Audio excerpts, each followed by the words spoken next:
11대 경기도의회 의원들을 만나서 지금까지의 성과와 향후 활동 계획 들어보는 시간입니다. 오늘은 경기도의회 도시환경위원회 소속 임창휘 의원과 말씀 나눠보죠. 의원님 어서 오십시오. 안녕하십니까? 네, 반갑습니다. 네, 반갑습니다. 자, 경기도의회 도시환경위원회에서 활동하고 계신데 상임위 소개도 좀 해주시고 지난 의정활동 소회도 좀 말씀해 주십시오. 네, 당선된 지 6개월이 됐습니다. 그리고 다음 달이면은 의정활동을 시작한 지 1년째가 되는데요. 지역에서 또 경기도에서 해야 될 일들이 많다는 걸 느낄 수 있는 시간이었습니다. 네. 최선을 다했지만 잘했냐라는 질문에 대해서는 좀 부끄러움이 있습니다. 그래서 더 열심히 하려고 마음을 가지고 있고 도시와 환경에 있어서도 문제 해결을 넘어서 가지고 경기도의 비전을 제시할 수 있는 역할을 하기 위해서 노력을 하고 있습니다. 도시 관련해서는 저는 경기도의 남과 북의 균형 발전 그리고 동북권의 난개발을 해결해야 된다라는 이야기를 드리고 있습니다. 그러기 위해서는 지금 경기도에 있는 수도권에 있는 어떤 규제에 대한 재설계가 필요하다라는 이야기를 드리고 있고 환경 측면에서는 최근에 지속가능 발전이라든지 탄소 중립과 같은 글로벌 과제들이 있습니다. 이를 경기도에서 선제적으로 어떻게 할 것인가에 대한 질문과 함께 준비를 하고 있습니다. 네, 도시환경위 활동하시면서 상수원 수질 보호에 의원님 특히 관심이 많으신 것으로 알고 있는데요. 먼저 광주에 있는 팔당 상수원 수질 관리와 또 규제 개선에 대해서 계속 목소리를 높이고 계십니다. 특별히 어떤 이유에서 여기 목소리를 높이고 계신지요? 작년 겨울에 처음으로 팔당 상수원이 1급수 BOD 1ppm을 달성했습니다. 네. 지금까지 환경부와 수자원을 보호한다는 측면에서 달성하고자 했던 목표치에 이제 달성을 하게 된 것이죠. 네. 근데 저는 이 상황에서 두 가지의 근본적인 질문을 드리고자 합니다. 첫 번째는 수질이 개선됐는데 여기에 직접적인 원인은 무엇인가? 첫 번째고요. 두 번째는 과연 이러한 규제가 상수원을 보호하는데 또 수질을 개선하는데 얼마만큼 효과를 발휘할 수 있느냐? 또한 현재의 이 규제가 50년 전 규제가 현재 실정에 적합하냐라는 근본적인 질문을 하고 있습니다. 네, 그렇군요. 팔당 상수원의 수질이 어떻게 어떤 과정을 통해 개선이 된 건지도 좀 궁금하거든요. 또 스스로 질문을 던지셨는데 거기에 대한 대답은 찾으셨는지 모르겠네요. 우선 결론부터 말씀드리자면은 수질 개선된 직접적인 원인은 규제보다는 하수 처리 시설의 확대에 있습니다. 하나의 사례로 그 광주에 있는 경안천의 사례를 말씀드리도록 하겠습니다. 경안천은 용인에서 시작돼서 광주를 거쳐 상수원에 이르는 하천입니다. 실제로 40년 전, 그러니까 1980년대만 해도 경안천은 물놀이도 하고 또 물고기도 잡아먹을 수 있는 깨끗한 하천이었습니다. 하지만 20년 전, 2000년대에는 너무 물이 지저분해져가지고 농업용수로도 사용할 수 없을 만큼 그 BOD로 8.8 ppm까지 떨어지는 매우 심각한 수준이었습니다. 이에 따라서 팔당 상수원의 치수원까지 옮겨야 된다라는 의견이 있을 정도로 심각하게 오염됐었죠. 근데 실제로 경안천은 팔당호에 들어가는 물 전체 물 총량의 한 1.6%밖에 되지는 않습니다. 그러한 하천이 상수원에 미친 영향이 굉장히 컸던 거죠. 근데 그러한 경안천의 수질이 개선되었습니다. 저는 그 원인을 하수 처리 시설의 확대라고 보고 있습니다. 제가 보라는 이 통계 조치를 보면은, 이 통계 자료를 보면은 2000년대에 이 광주에는 총 11개의 하수 처리장이 있었습니다. 현재는 22곳이 있고 이 시설 용량은 2000년대보다 지금 현재 3배가 증가했습니다. 그와 함께 우리가 흔히 하수 처리율이라고 하는데요. 2000년도에는 약 73%였던 처리량이 지금 현재는 96%를 처리하게 되는 겁니다. 이 광주라는 곳이 2000년대에 10만의 도시에서 현재 40만의 도시가 되면서 훨씬 더 많은 그 환경 오염 물질, 생활 폐수들이 배출됐을 텐데요. 그럼에도 불구하고 경안천이 개선된 거는 이 하수 처리 장의 확대가 가장 큰 영향을 미쳤다라고 판단을 하고 있습니다. 그렇군요. 지자체의 노력도 했을 것이고 또 중첩 규제도 수질 상승, 수질을 좋게 하는데 좀 영향을 줬겠지만 그런데 또 일각에서는 오히려 중첩 규제 때문에 더 큰 피해가 발생했다 이렇게 보는 시각도 있더라고요. 맞습니다. 이건 어떤 이유입니까? 맞습니다. 시민들의 환경 정화 활동, 또 여러 의식의 개선도 있었고요.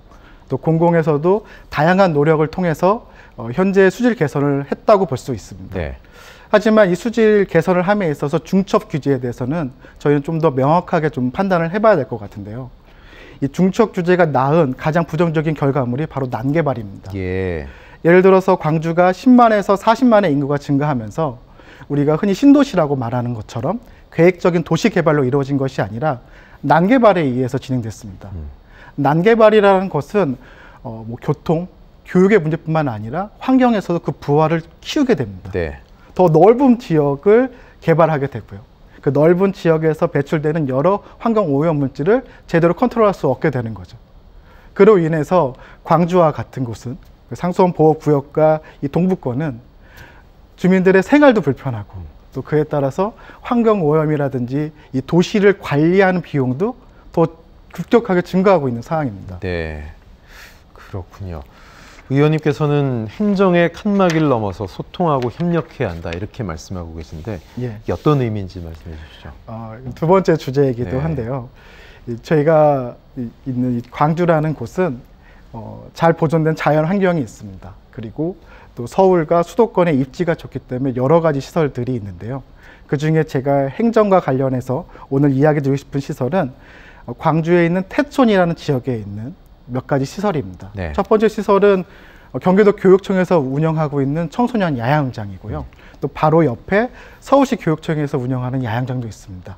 그리고 그 중간에 이번에 광주시와 산림청에서 만드는 너른골 자연 휴양림이 들어오게 됩니다. 이 유사한 연접한 입지 그리고 유사한 기능이 있는 세 개 기능을 함께 통합한다면 또 적어도 기능적으로 소통하고 협력한다면은 훨씬 더 비용적인 측면뿐만 아니라 주민들한테 줄 수 있는 프로그램 그리고 규모의 경제까지 도달할 수 있을 거라고 생각을 하고 있습니다. 네. 그렇다면 그 세 가지가 한꺼번에 이렇게 좀 거의 유사한 기능들인데 몰려있는 그렇게 된 이유는 뭐라고 보세요? 애초에 좀 그거에 대한 고려가 좀 부족했다라고 생각하십니까? 어떻게 보십니까? 저는 세 개의 기능, 세 개의 시설이 모아지는 거는 오히려 좋은 점이라고 보고 있습니다.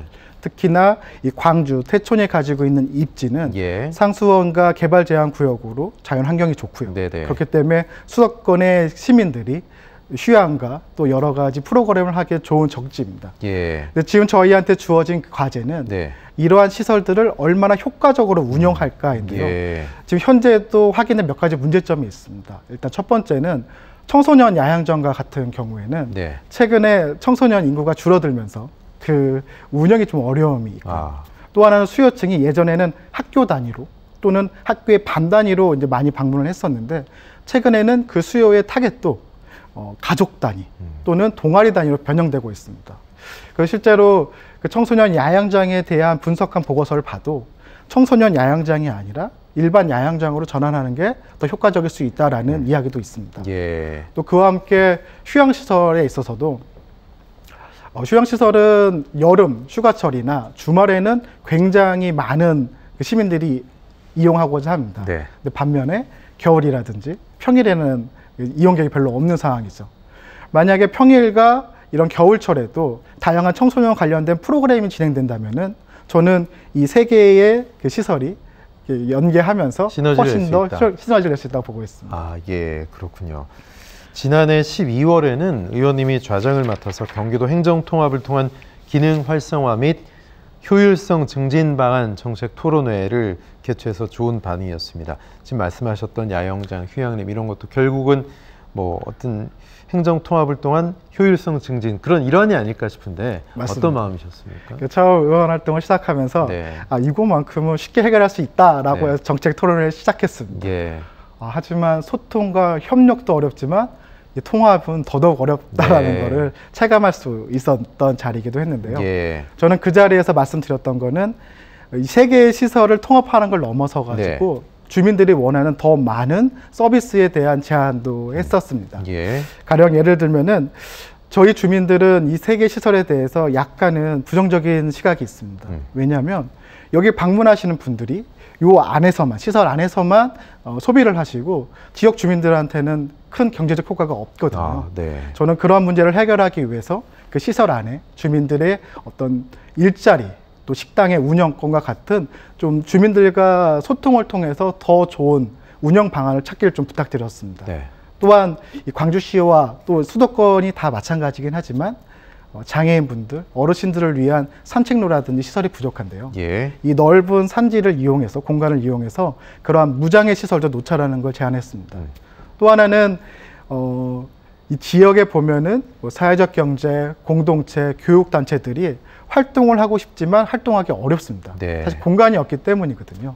그러한 공간으로서, 공유 공간으로서, 기반이 될 수 있는 공간으로서 이 시설들이 운영이 된다면은 보다 더 이 지역과 협력하고 사회적으로 긍정적인 가치를 만들어낼 수 있지 않을까. 그래서 그것까지 통합을 하고 싶었는데 아직 진행 중입니다. 예, 열심히 해주십시오. 네, 감사합니다. 최근에 대중교통, 특히 버스 요금 현실화에 대해서 논의가 좀 이뤄지고 있습니다. 서울시는 버스 운영 체계의 적재를 줄이기 위해서 요금 인상을 주장하고 있는데 의원님은 좀 다른 견해시라고요? 맞습니다. 서울시의 그 통계 자료를 보면은 네. 마을버스와 같은 경우에 코로나로 인해서 이용객이 30.5%가 줄었습니다. 예. 그리고 수익금도 그에 따라 30.1%가 감소했죠. 그렇기 때문에 서울시에서 대중교통 요금을 인상해야 된다는 것도 일정 부분 맞는 말씀입니다. 하지만 저는 경기도에 제안하고 있는 것은 요금의 인상이 아니라 코로나 때 줄어든 그 수요처럼 오히려 수요를 높임으로써 대중교통에 대한 문제를 해결하자라고 제안을 하고 있습니다. 예.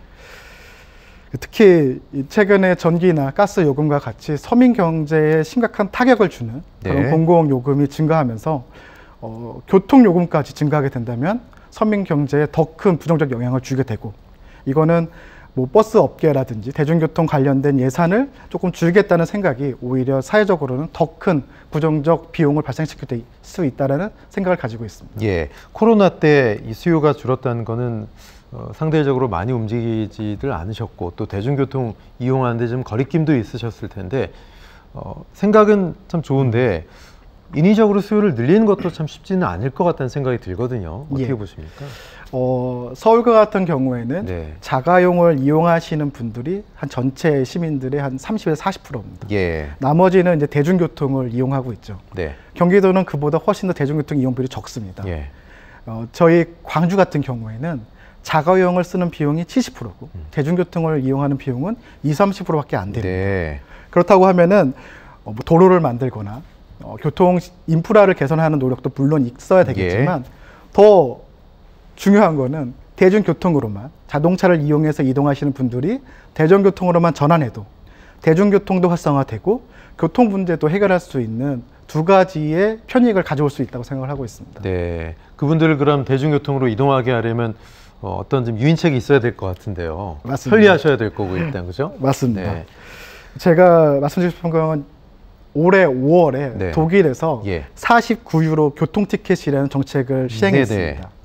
독일과 같은 경우에는 유럽에서 에너지 가격이 급격하게 상승하면서 물가가 폭등했고 그에 따라서 서민 경제를 좀 안정화시키자는 정책의 일환이었습니다. 네. 근데 그와 함께 대중교통 활성화라는 측면도 있었던 거죠. 그래서 대중교통 요금을 일정 요금으로 제한함으로 인해서 대중교통을 활성화하고 그걸 또 넘어서서 교통복지를 넘어서서 탄소 배출을 줄이는 그 환경 정책으로도 연결이 됐습니다.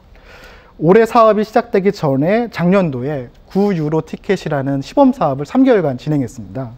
그 3개월의 운영 결과를 보면은 자동차 통행량은 10%가 감소를 하고 대중교통 이용률은 25%가 증가를 했습니다.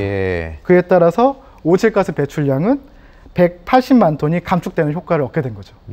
저는 이처럼 대중교통을 활성화하는, 오히려 요금을 정부에서 지원해서 낮추고 수요를 높임으로써 교통 문제와 그리고 그 환경 문제까지 두 마리 토끼를 다 해결할 수 있다고 보고 있습니다. 알겠습니다. 자, 마지막으로 경기 도민들에게 당부의 말씀, 그리고 어떤 정치인이 되고 싶으신지 한 말씀 해주십시오.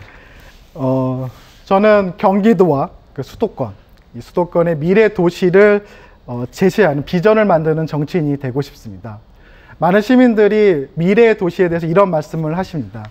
기후 위기를 극복한 탄소 중립 도시, 또 자율주행과 교통 연결성으로 모빌리티 혁명을 이끌어낸 스마트한 도시, 그리고 도시 안에 공원이 있는 것이 아니라 건물과 도시가 공원이 되는 그런 생태 도시를 말씀하십니다. 저는 경기도에서 또 수도권이 이러한 미래 도시에 한 걸음 나아갈 수 있는, 기존의 문제를 해결하면서 새로운 비전을 제시할 수 있는 그런 정치인이 되고 싶습니다. 네, 경기도의회 도시환경위의 임창휘 의원 모시고 말씀 나눴습니다. 감사합니다. 네, 고맙습니다.